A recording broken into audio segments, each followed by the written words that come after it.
پۆستی پارێزگاری کەرکوک ئەو پۆستەی کە لە دوای 16 ئۆکتۆبری ساڵی ڕابردووەوە کێشەی لەسەر دروست بووە. کورد داوای دەکات عەرەبی سونەش دەستبەرداری نابێت، تورکمانیش چاوی تێبڕیوە. تا ئێستا ئیشکال هەیە لەسەر ئەم مەوزوعە. اینجا برا کوردەکان ئەڵێن ئێمە ئیستحقاق انتخابیمان هەیە، برا عەرەبەکان ئەڵێن ئێستا منسەب محافظ بەدەستمانەوە، ئێمە تورکمانیش ئەڵێن لە 18 پارێزگار لە عێراق عەرەب و کوردە، با یەک پارێزگاریش تورکمان بێ. ئێستا پۆستی پارێزگاری کەرکوک لەلایەن عەرەبێکی سونەوە بە وەکالەت بەڕێوە دەبرێت. کوردیش گەرچی زۆرینەی پارێزگاکەیە، بەڵام بەهۆی پەرتەوازایی و یەکڕیز نەبوونیەوە توانای بەدەستێنانەوەی نییە.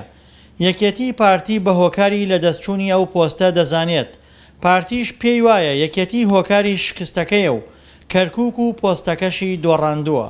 ئەو پۆستە بڵێ پۆستی یەکێتی نیشتیمانی کوردستانە، پۆستی کوردە، پۆستی پارێزگاری کەرکوک لە ناو کوردیشە مڵکی یەکێتی نیشتیمانی کوردستانە، وەسا زشیشمان لەسەر نەکردو و ناشیکەین، بەڵام بەداخەوە ئێستا پەرتەوازایی کورد بمانگەێنێتە ئەو حاڵەتەی کە پێیان وابێ نەیارانمان یاخود لایەنەکانی تر ڕێک نەکەون جارێکی کە کۆبوونەوەی ئەنجومەنی پارێزگا بکەن بەهۆی ئەوەی شەرخێک کەوتۆتە ناو ماڵی سیاسی کوردەوە کە لایەنێک لە لایەنەکان بایکۆتی کردووە و نایەتەوە بۆ شاری کەرکوک. ئەمە پێم وایە تەنها زەرەر لە ماڵی کورد ئەدا و لە کەرکووکیەکان ئەدا بە دەرەجەیەک، بەڵکو زەرەر لە پرۆسە سیاسیەکەش ئەدا بەگشتی. پارێزگاری کەرکوک کە سەرپەرشتی دۆسیەی ئەمنی و ئیداری پارێزگاکە دەکات، کورد لە غیابی ئەم پۆستەدا دەسەڵاتی لەو شارە لەدەست داوە و پارێزگارە عەرەبەکەش تۆمەتبار دەکات. ئەو 15 ئەندامە نەگەڕاونەتەوە، نەمانتوانێت هیچ بکەین ڕوبەڕوو ئەم کابرایە بینەوە کۆمەرێ بڕیار دەرەکە لە دژی کورد هاوردنی هەزاران خەڵک پیتاقی تەمەینی و بۆ نەقلەکان و پیتاقی سەکەنی بۆکەن و ئەرزوو ئاو داگیرەکەن.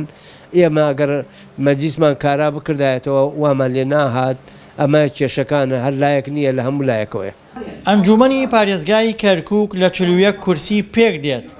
کورد لەو ژمارەیە 26 کورسی هەیە و ناکۆکی لێوان لایەنە سیاسیەکان ڕێگرە لە بەردەم کۆبوونەوەی ئەنجومەن و وەرگرتنەوەی پۆستی پارێزگاری کەرکوک.